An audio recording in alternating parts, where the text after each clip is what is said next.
ফরহাদ ভাই, উনি লুবাবার ফাউন্ডার।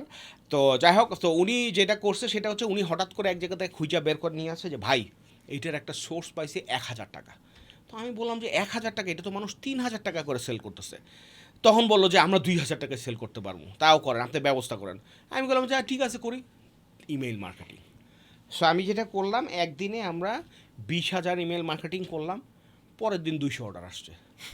এখন তো মানে পাগল হয়ে গেছি আমরা, 200 অর্ডার ডেলিভারি করবো কেমন। আর একটা সমস্যা হচ্ছে ফ্রি সেট আপ দিয়ে দিছি, না বুঝে দিয়ে দিছি ফ্রি সেট আপ। আমাদের ছিল যে সপ্তাহে 10টা অর্ডার হবে, 20টা অর্ডার হবে, ফ্রি সেট আপের আর কি। মার্কেটে যত সেট আপের ইঞ্জিনিয়ার আছে সবাই আইনাও এখন কি করতে পারতেছি না, দিতে পারতেছি না। মানুষজন চিল্লায় ফাড়ায় ফেলাইতেছে, গালি দিতেছে, এই ভাই এই টাকা অ্যাডভান্স নেই, তারপরও মানে পাইছে তো পাইছে, আবার লিমিটেড টাইম লেগছি।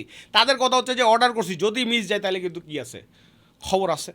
তো এইটাতে একটা বড় ক্যাওস হয়ে গেছিলো। আবার এখানে আমার একটা হয়েছিল, তখন আমার একটা শিক্ষা হয়েছিল যে প্রিপারেশন ঠিক মতো না দিয়ে আমি নিজেই মার্কেটটা তখন কি করতে পারিনি, বুঝি নাই। সো এখানে 20,000 না পাঠায় আমার 2,000 পাঠায় ওয়েট করার দরকার ছিল, কারণ তখন অফারটা ওয়াজ সামথিং লাইক দিস।